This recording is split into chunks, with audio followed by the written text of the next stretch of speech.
Hi, Jeff Lawton here, and I'm making a compost toilet. Why? Because they're extremely efficient and they don't use any water. And a normal flush toilet uses 30 to 40,000 litres per person per year. Now we can turn our human manure into a very sustainable waste system, and it's completely healthy. There's no problem. There's no problem with diseases, and in a lot of aid projects, it's an ideal solution, but it's an ideal solution for the first world, and it can save a lot of money. Now, I can show you how to make a compost toilet by recycling materials you can find anywhere in the world, and it's really cheap. You don't have to buy an expensive one. So let's show you how to do it. The first thing we have to do is actually drill a hole right at the bottom of the wheelie bin. Then we fit an irrigation fitting and a sealing washer, put on a ball valve tap and a fit into a hose so we can open up the ball valve and drain any surplus liquid from the bin. Then all we have to do is make our own filter and a bit of shade cloth tied on the inside of that pipe. That just stops it blocking. This might be a little bit tricky because you've actually got to climb inside or crawl inside and screw the inside of that tap on and then fit your filter. Next, we need to measure the corners. The back corners are shorter because they go down to the axle ledge there, and we just need a pipe cut in half. We need to cut an ordinary downpipe for plumbing. Cut it in half and cut slots all the way along on regular intervals down the pipe for aeration in the corners. Then we get ordinary strapping. We measure it around the pipe, strap it on with pop rivets drilled straight through the wheelie bin. Now we need to get a grill and shape it so it fits around the pipes on the recess of the axles and on the elbow of the two longer pipes at the front. Now we need a long piece of shade cloth that will wrap around the grill at least once, twice. Then we fold in the edges, tuck that under the back pipes and rest it on the elbows at the front. And we're ready.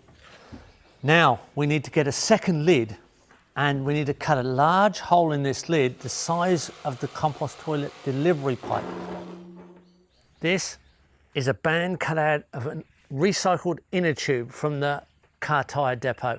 You can usually get them for free. This seals on the tube and goes down onto the lid of the compost toilet and helps make it more or less airtight. And the lid that's attached to the bin is going to lock it down when it's full so it can go through a full mouldering process. Now we just click on the garden hose and we can open the tap, and any surplus liquid can be directed to a reed bed like this if you have one. Otherwise, it can go to a gravel trench in the ground with a slotted pipe, so all the surplus liquid just soaks to the ground and becomes a natural fertilizer. All we need to do now is tip in 20 litres of sawdust. We're ready to start the system. Purchased systems, built systems. I've tried many types of compost toilets over the years, but they all work the same. Compost is compost. This system is as good as any, and all you have to do now, once it's full, is lock it down, keep it locked up for 6 to 10 months, and then it's ready. You just empty it and use it again. This is one of the best systems you could use. It's made out of recycled materials. It's a completely waterless toilet, uses minimum water, and is safe and efficient.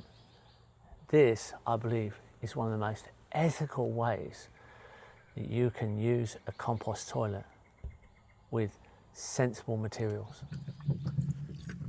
Here's the end result. So this is what we can put around our trees. It's nice, high fungal compost. It's got a lot of sawdust in it, or it's got a lot of woody material. It's broken right down, it's nicely aged. Doesn't look like anything it started off as. It's quite safe to handle. Just looks like typical forest mulch.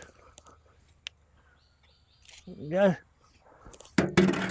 Put it around our tree. Putting it back a bit. There we go, that's human manure when it's gone through the process and it's aged really well. It smells fine, looks fine. You wouldn't have no idea how it started life.